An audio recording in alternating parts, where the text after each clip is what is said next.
Hi guys, so today I'm going to share with you my grandmother's spanakopita recipe. Now, spanakopita is a Greek spinach pie. So the Australians have the quiche, the Greeks have the spinach pie. So I'm going to show you how to make the pastry from scratch. I know a lot of you may buy the pastry ready, and I understand it's more convenient and you're probably scared to try making pastry, but I'm going to show you how easy it is to make pastry. It's an art pastry. I love making pastry, and my pastry is very flaky, very crunchy. It is delicious. Once you try it, you won't go back to buying pastry again. So let's get started. Now I like to add leek in mine, but this is optional. So with the leek, you cut the tail and the top, the green part. You do not use the green part. You only use the white part in a leek. So I cut it down the center. And then you have to give it a good wash inside because that's where all the dirt is. So once you wash that properly, then we slice it, and then that can go in the spanakopita as well. Hi guys, so now I'm up to my filling of the spanakopita. So I've got my pot heating up. I'm going to add in 1/4 cup of oil. So you can use canola, vegetable, doesn't matter. I like to add something neutral, not olive oil, things like that.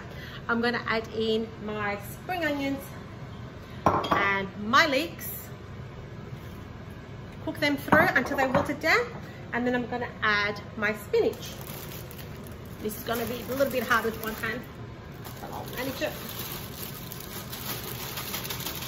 I know it looks a lot, but it will wilt down.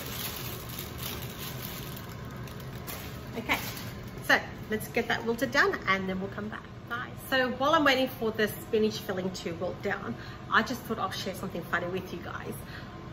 It's funny to me, but I might lose a subscriber over this, but then again, I might gain more once I tell this story.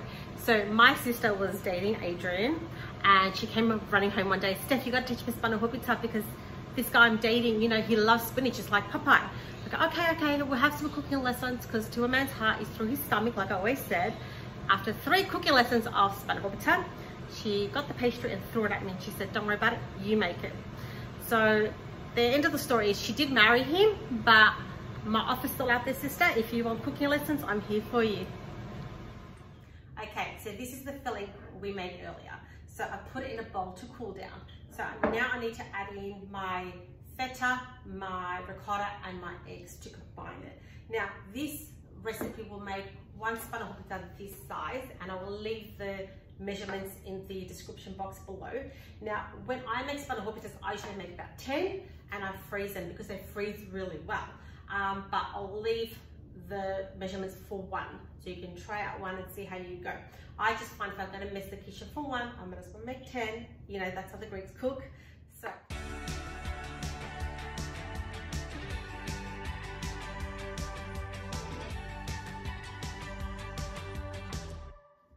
okay, so we're up to the pastry now. So the pastry is just plain flour, lukewarm water. I'm just going to combine them together until it's a nice dough.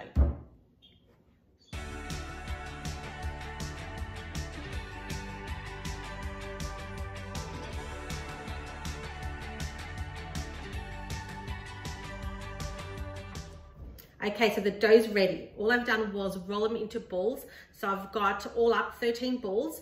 So I've got 6 balls for the bottom and I need 7 balls for the top. And what I'm going to do now is roll them all out flat, and then I'll show you what's next.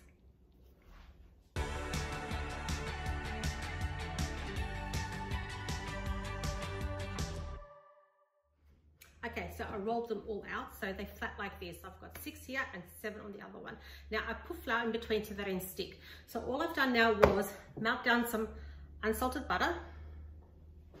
You can see that, whoops. And all I'm going to do is brush the butter on my pan. And then I'm going to brush butter in between each of those layers of pastry and then roll them out.